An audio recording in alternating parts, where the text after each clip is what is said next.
NR competitive classes में मैं हेमंत कुमार शर्मा आप सभी का स्वागत करता हूं। दोस्तों आज हम पढ़ने वाले हैं इस वीडियो में मैथ्स का प्रैक्टिस सेट नंबर 17।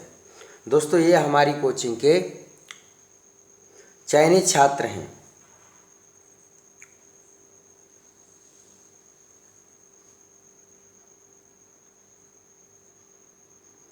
दोस्तों आप अगर हमारे चैनल पे अभी नए हैं तो आप वीडियो कंप्लीट देखा करो, उसमें ये अनुभव किया करो कि कितने कम समय में कितना पढ़ाया गया है और क्वेश्चन का लेवल क्या है। अगर आपको वीडियो पसंद आए उसके बाद चैनल सब्सक्राइब किया करो, लेकिन अगर वीडियो पसंद आ जाता है तो चैनल ज़रूर सब्सक्राइब कर लिया करो और अपने दोस्तों तक भी लिंक शेयर किया करो। ठीक है,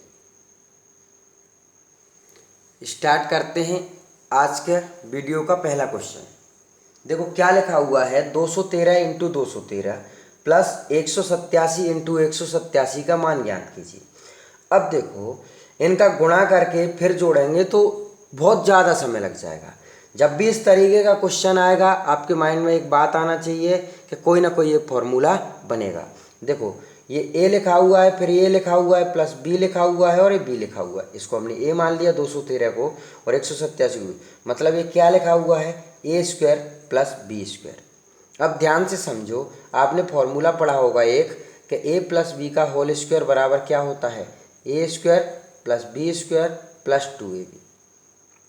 दूसरा आपने पढ़ा था कि ए माइनस बी का होल स्क्वायर क्या होता है, a square plus b square minus 2ab।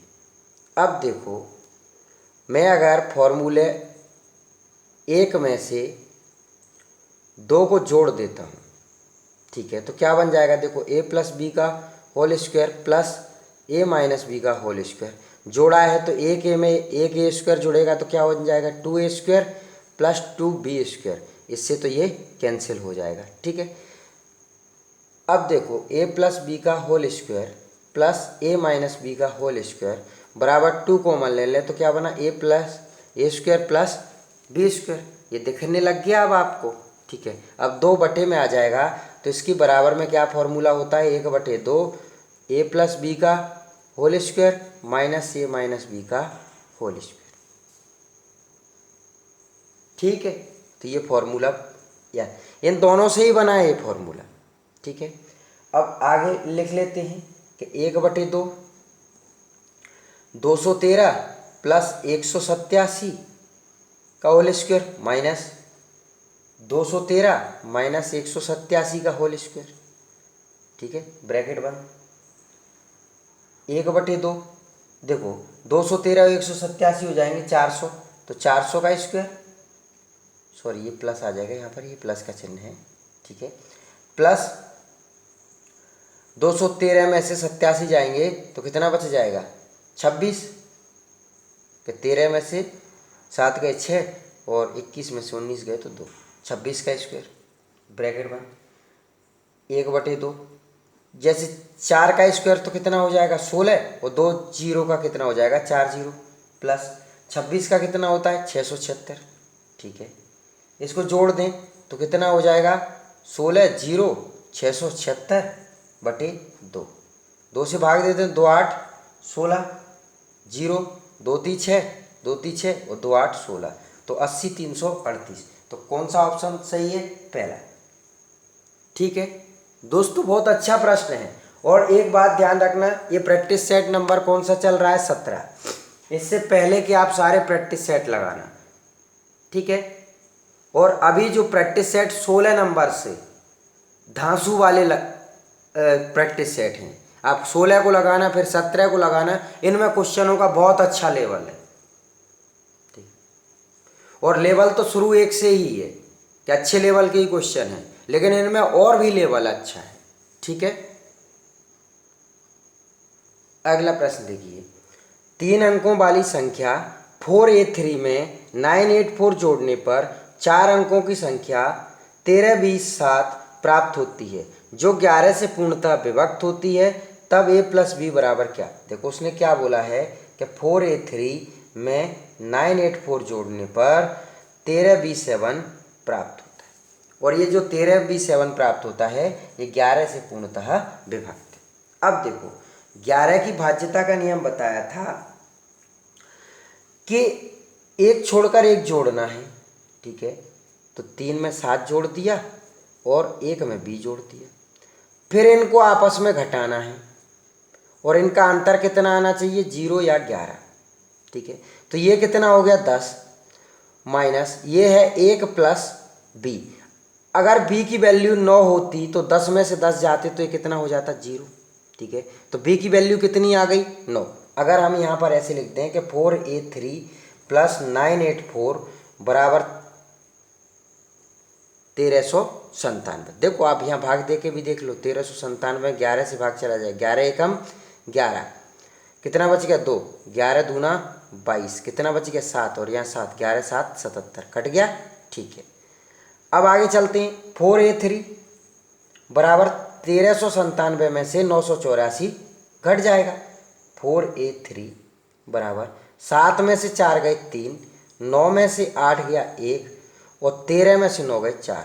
देखो यहाँ आपको 4 दिख रहा है, यहाँ भी 4 दिख रहा है, यहाँ 3 दिख रहा है, यहाँ 3 दिख रहा है, बीच में a है तो उस a की वैल्यू कितनी आ गई 1, ठीक है। a की वैल्यू 1 है और b की वैल्यू 9 है, तो आंसर कितना हो जाएगा 10,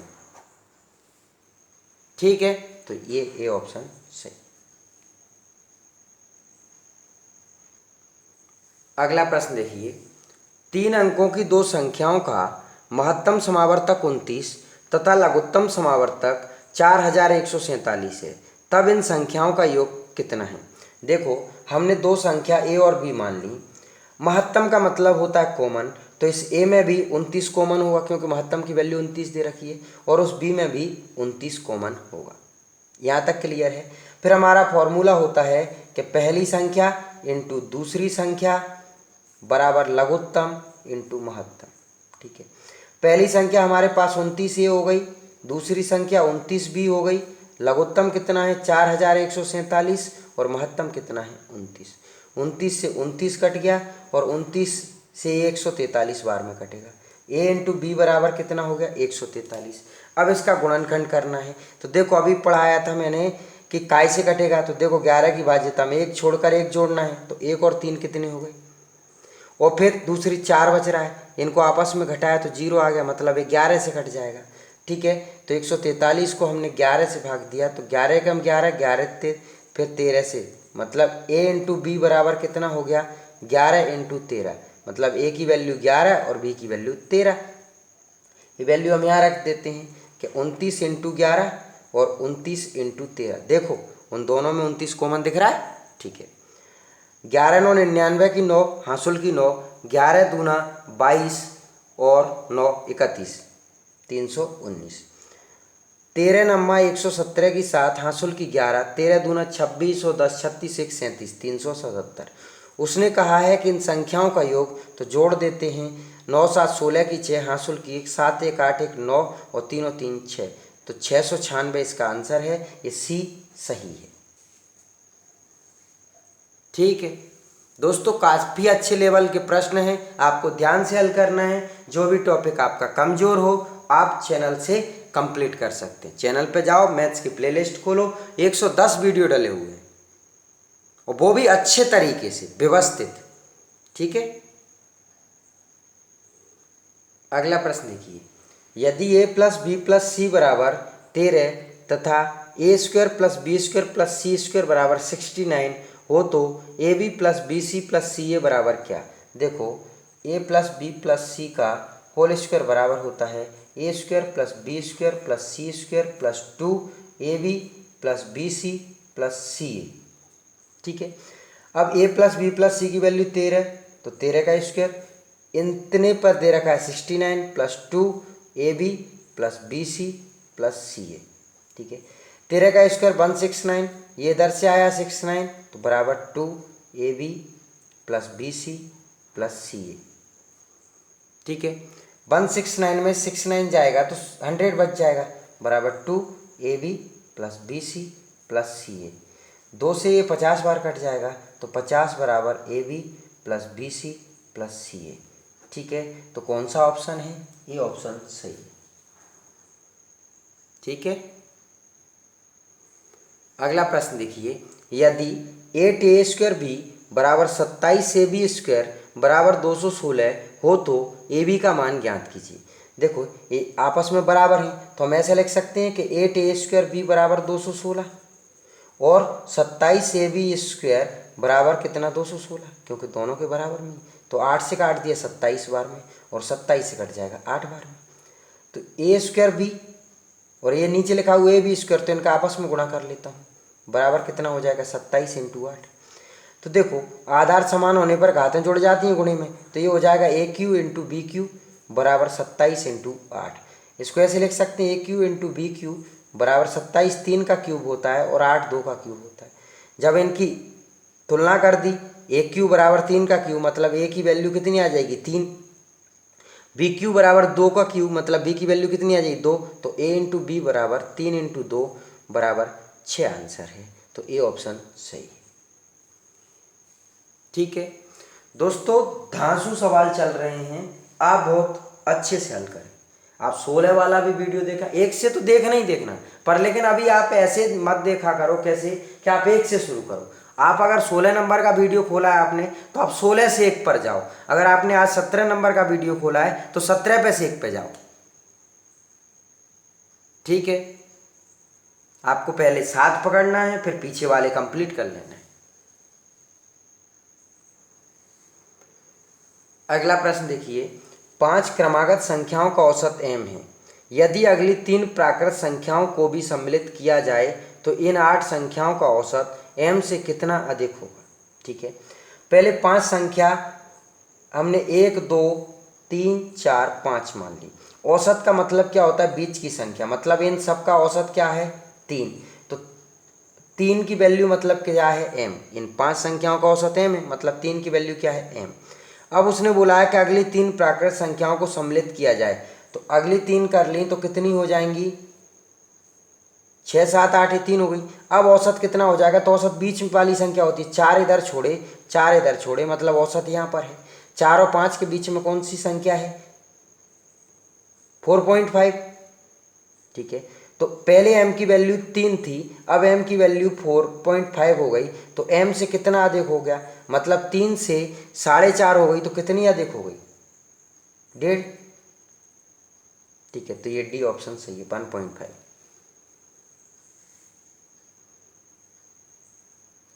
अगला प्रश्न देखिए, 3 अंकों से बनी एक संख्या में इकाई अंक दहाई अंक का 75% है। आगे दहाई अंक सैकड़े के अंक से 1 अधिक है। यदि दहाई तथा सैकड़े के अंक का योग 15 है तो वह संख्या क्या है। देखो यहाँ पर इकाई और दहाई का रिलेशन है। ठीक है, फिर यहाँ पर दहाई का अंक सैकड़े के अंक से 1 अधिक है, यहाँ दहाई और सैकड़े, मैंने सैकड़े को मान लिया कि सैकड़े का अंक है x, तो दहाई का अंक उससे 1 अधिक है, तो दहाई कितना हो जाएगा x + 1। ठीक है, अब उसने बोला है कि इकाई अंक दहाई अंक का 75% है, तो इकाई अंक क्या हो जाएगा, मतलब x + 1 का कितना परसेंट 75/100, ये तीनों बन गए। ठीक है, अब बोला है दहाई तथा सैकड़े के अंक का योग 15 है। ठीक है, इसको 25 × 75 25 × 100, इन दोनों का योग मतलब x + 1 बराबर कितना है 15, मतलब 2x बराबर कितना हो गया 14, तो x की वैल्यू कितनी आ गई 7। अब ये हमने यहाँ पर वैल्यू रख दी, तो ये 7 है ये 8 है। अब यहाँ पर रख दें तो 7 और 1 8 × 3/4, 4 से काट दिया 2 बार तो 6 हो गया। अब सैकड़ा 7 है, दहाई 8 है, सैकड़ा 7 है, दहाई 8 है और इकाई 6 है, तो कितना बन गया 786। तो बी आंसर सही है। ठीक है,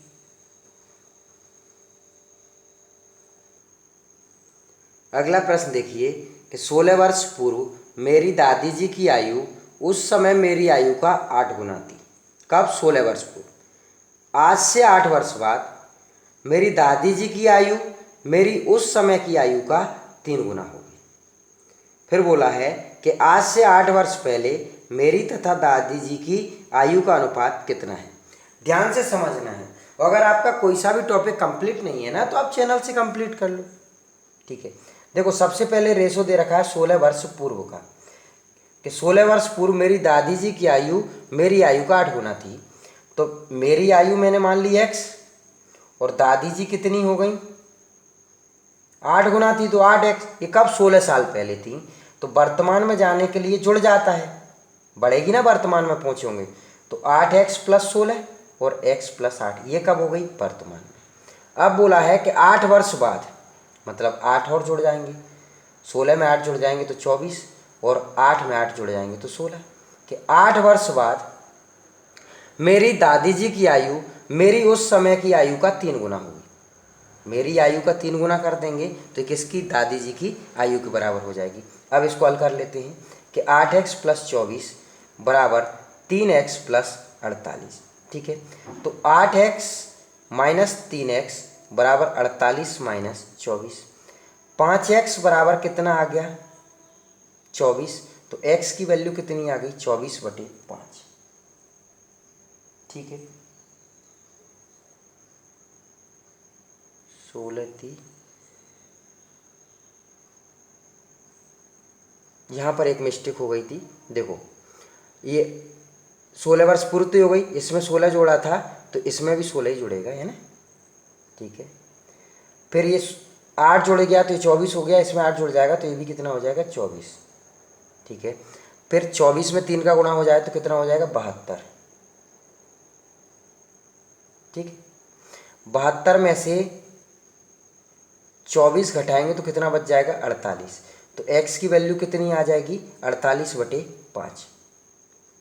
ठीक है, अब पूछा क्या आगे कि आज से 8 वर्ष पहले, मतलब ये 16 वर्ष पूर्व की थी, ठीक है, ये वर्तमान की है, तो 8 वर्ष पहले कितनी होगी, 8x प्लस 8। ठीक है, और x प्लस 8, क्योंकि ये तो वर्तमान में, इससे 8 वर्ष पहले मतलब 8 साल कम कर दिए, 16 में से 8 तो ये 8 रह गया, या ठीक है। इनका रेशो बनाना है, 8x की वैल्यू 48/5 प्लस 8 अनुपात 48/5 प्लस 8। 8 हुआ 64 की 4, हासुल की 6, 8 6 24 और 6 30, 304 प्लस 8 5 40/5।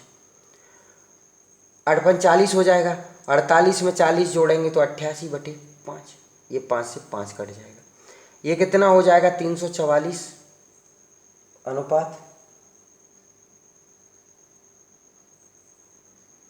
88। कहीं गलती हो गई क्या, 8 इंटू 48/5 प्लस 8 और 48/5 प्लस 8। ठीक है, 8 हुआ 64 की 4, हासुल की 6, 8 चौक 32 और 6 38 हो जाएंगे। ठीक है, 384 में 40 जोड़ोगे तो 0 आ जाए, ये 4 हो गया, 8 4 12 की 2 हो जाएगा, और 3 और 1 4, 424 हो जाएगा। ठीक है, अब काट देते हैं हम, कितने, 11 से कट जाएगा, कि 11 8 88, या 8 से काट दो, 8 से 11 बार कट गया। ठीक है, और 8 5 40 और 8 3 24, तो 53/11। दोस्तों थोड़ी सी कैलकुलेशन में मिस्टेक हो गई थी, तो ध्यान रखना है, बहुत अच्छे लेवल का सवाल है, और ये डी ऑप्शन सही।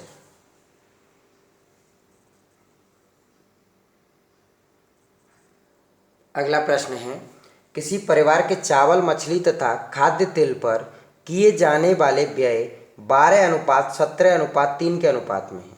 इन वस्तुओं के मूल्यों में क्रमशः 20%, 30% तथा 50% की वृद्धि हो जाती है। परिवार के इन वस्तुओं पर किए जाने वाले व्यय में कुल कितनी वृद्धि हुई। अब देखो, जैसे 12 का 20% बढ़ाओ, फिर 17 का 30% बढ़ाओ, फिर 3 का 50% बढ़ाओ, तो पॉइंटों में जाने की संभावना रहती है। जब जैसे ये 12, 17 और ये 3 का अनुपात दिया है तो 2 जीरो बढ़ा लिया करो, जिससे हल करने में आसान होता है। काट देंगे दोनों जीरो को तो वही अनुपात रह जाएगा, 12 17 3। ठीक है, अब उसने बोला है कि 20% वृद्धि कर रहे हैं। अब 1200 में 20% वृद्धि करेंगे तो ऐसे निकाल लो कि 1200 का 20%, तो ये आ जाएगा 240। ऐसी 1700 में 30% की वृद्धि कर रहे हैं तो 1700 का 30% निकाल लो, तो ये आ जाएगा 17 × 51 510। ठीक है, 300 का 50% वृद्धि कर रहे हैं, तो 300 का 50% वृद्धि, ये हो गया 150। पहले कितना था हमारा कि 1700, 300, 2000, 3000, 3200। पहले हम 3200 खर्च कर रहे थे, ठीक है। अब हमें कितना ज़्यादा खर्च कर दिया है, तो 500, 200, 700, 800, 850, 900 ज़्यादा खर्च कर दिया है। तो 900 ज़्यादा किया है कितने पर, 3200 पर, इंटू 100। 2 जीरो से 2 जीरो काट दी, 900 बटे 32। 4 से काट दिया 225 बार में, और 4 से काट दिया 8 बार में। अब 8 दूना 16, बच गया कितना, 6, 65, 8 8 64, बच गया 1, तो 28 सही, 1/8%। ये डी ऑप्शन सही, ठीक है। अगला प्रश्न देखिए, सेब के मूल्य में 15% कमी होने पर एक खरीदार 240 रुपये में 2 किलोग्राम सेब अधिक खरीद सकता है। सेब का नया मूल्य प्रति किलोग्राम कितना है। दोस्तों, मैंने आपको नए और पुराने भाव वाले प्रतिशत और लाभ हानि के टॉपिक में कई क्वेश्चन हल करवाए, तो ध्यान से सुनो क्या कहना है। सबसे पहले जितना रुपया दिया है वो लिख दिया, ठीक है। जितने परसेंट की बात की उतना परसेंट निकाल दो। 1 जीरो से 1 जीरो, 5 × 3 = 15, 5 दूना 10, 2 से 12, 12 × 3 = 36। फिर आपको ऐसे कहना, बोले 36 रुपये में 2 किलोग्राम मिल रही है, तो 1 किलोग्राम की वैल्यू कितनी आ गई, 18 रुपये प्रति किलोग्राम। ये जो पहली प्रोसेस होती है ये नए भाव की होती है, हमारा ये आंसर हो गया बी, ठीक है। लेकिन यहाँ पर एक बात मैं जो कुछ कह रहा हूँ वो ध्यान से सुनो, कि पहली बार में जो हम निकालते हैं वो नया भाव होता है, फिर आपको जो निकालने के बाद जो भाव आया उसका इस परसेंट से तुलना करना होता है, ठीक है।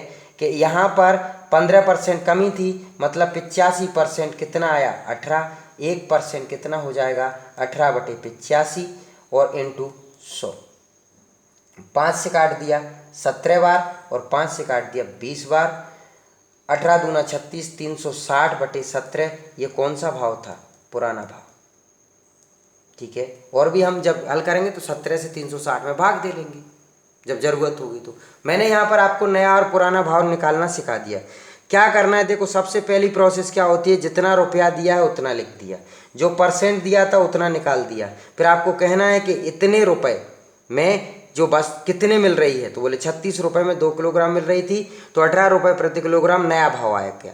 अब वो पूछता कि पुराना भाव क्या है, तो इसकी इस परसेंट से तुलना किया करो। यहाँ 15% कम था तो 85 लिख दिया, अगर यहाँ 15% अधिक होता तो 115% लिख देते, ठीक है। कि 85% की वैल्यू 18 है, क्योंकि ये लिखा है ना कमी, तो 1% कितना हो जाएगा, 18/85। हमें चाहिए 100%। 5 से काट दिया 17 बार, 5 से काट दिया 20 बार, और 20 का 18 में गुणा किया तो 360/17। ये कौन सा भाव आ गया, पुराना, ठीक है। अगला प्रश्न देखिए, यदि A/B/C बराबर 4/7/11 तथा B/C/D बराबर 21/33/44 हो, तो ABCD का अनुपात बताना है। तो देखो हमें ABCD का अनुपात बताना है, तो ABC तक तो उसने पहले निकाल के दे रखा है, तो 4, 7 और 11। अब हमें किसकी ज़रूरत है, COD की। COD का यहाँ से कितना है, 33 और 44, ठीक है। अगर आप 21 का उपयोग करना चाहेंगे तो यहाँ से पूरा BCD ले सकते हैं, यहाँ से A और B लेंगे, 4 और 7, 11 को छोड़ना पड़ेगा, ठीक है, तो भी आंसर वही आएगा। तो ये गुणा कर देते हैं कि 4 × 33, 7 × 33, 11 × 33, अनुपात निकालना टॉपिक में सिखाया था। फिर लास्ट में उल्टा करते हैं, 11 × 44। कैसे करते हैं, जो संख्या डबल हो रही है या C की वैल्यू डबल हो रही है उस संख्या तक ऊपर गुणा करते आना है, लास्ट में उल्टा करना है, ठीक है। ये 11 से काट दें तो 11 से 11 कट गया, ठीक है। 11 से 3 बार कट गया, और 11 से 3 बार, तो 4 × 3 = 12, 7 × 3 = 21, और 33 और 44। तो ये 12, 21, 33, 44 से बी ऑप्शन सही, ठीक है।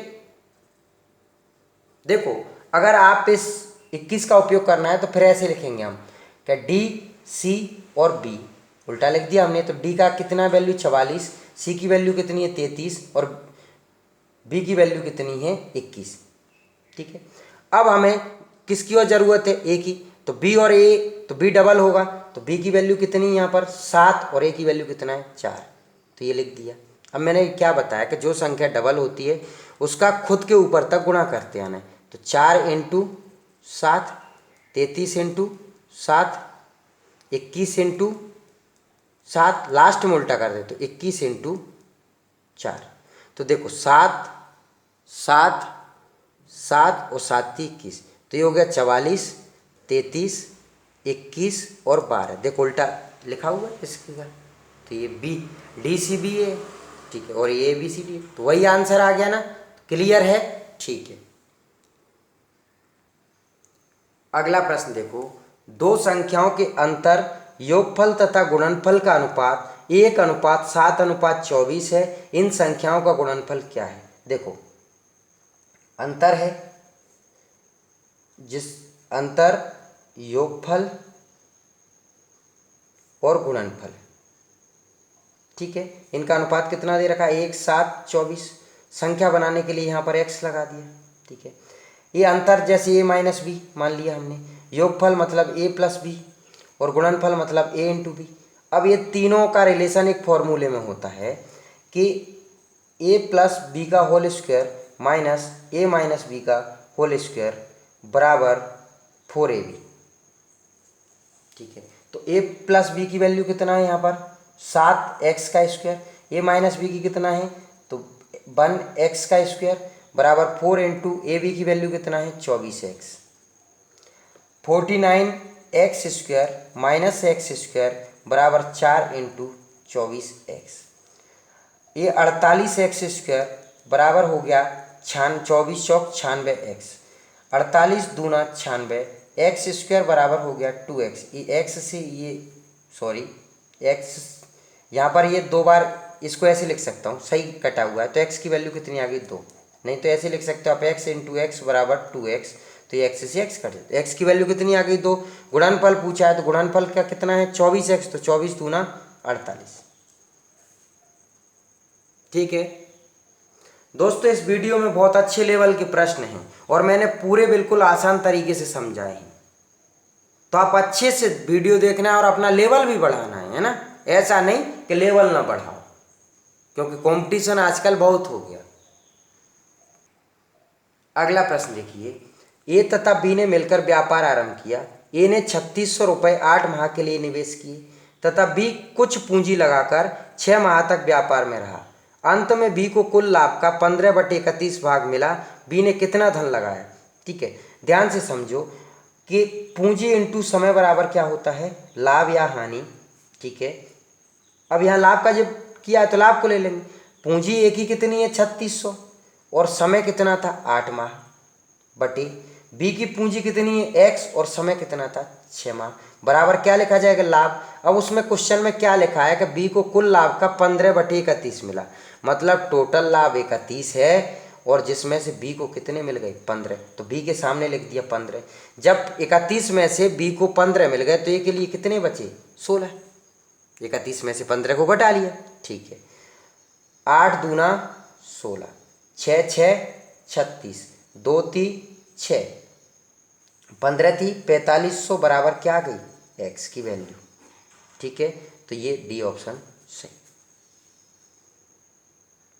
अगला प्रश्न देखिए, एक कारीगर m मिनट में जे वस्तुएं बनाता है, 2/3 घंटे में वो कितनी वस्तुएं बनाएगा। देखो m मिनट में वो कितनी वस्तु बना रहा है जे वस्तु, ठीक है। हमें कितने में 2/3 घंटे, घंटे को मिनट में बदल लो तो 60 का गुणा कर दो तो 3 दूना 6, मतलब 40 मिनट में बनवाना है। तो m मिनट में, अब 1 मिनट में कितना बनाया j/m वस्तु, हमें कितने मिनट में बनवाना 40 मिनट में, तो 40 का गुणा कर दो j/m इंटू 40। तो कौन सा ऑप्शन दिख रहा है, ये दिख रहा है 40 j/m, ठीक है, डी ऑप्शन।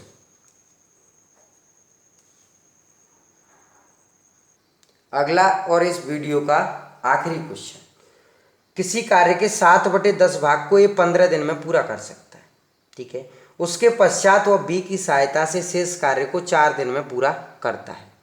पूरे कार्य को ए तथा बी मिलकर कितने दिन में पूरा करेंगे। देखो समय कार्य का बहुत अच्छा क्वेश्चन है और समय कार्य बहुत अच्छा टॉपिक है। अगर आपका कमज़ोर है तो 6 वीडियो डले हुए हैं, देख लेना क्रम से। क्वेश्चन में लिखा है कि ए 7/10 भाग को 15 दिन में कर लेता है, मतलब 10 में से 7 काम को ये कितने में कर लेता है, 15। उसके पश्चात वह बी की सहायता से, मतलब अब ए और बी दोनों करेंगे, शेष कार्य को, मतलब 10 में से 7 काम हो गया तो कितना बचा, शेष 3 बचा। ठीक है, कितने में कर लेते हैं, 4 में। यहाँ तक ठीक है। अब ये नीचे वाली संख्या का ऊपर गुणा हो जाता है तो 3 की वैल्यू हो जाएगी 10 चौक 40। अब ये 3 को नीचे भेज देंगे तो 1 की वैल्यू हो जाएगी 40/3 और 1 का मतलब होता है पूरा। 40 में 3 से भाग दे दिया तो 13 सही 1/3। तो ए और बी दोनों कितने में कर लेंगे, 13 सही 1/3 में। ये सी ऑप्शन सही है। दोस्तों धांसू लेवल के क्वेश्चन हैं और अगर आपको मेरे वीडियो पसंद आते हैं तो प्लीज़ चैनल को सब्सक्राइब किया करो, दोस्तों तक लिंक शेयर किया करो और उनको फ़ोन लगा के भी बोला करो कि भाई यहाँ से पढ़ लो। ठीक है, आप देखना, अनुभव करना। चैनल पे 510 से ऊपर वीडियो डले हुए हैं सारे विषयों के।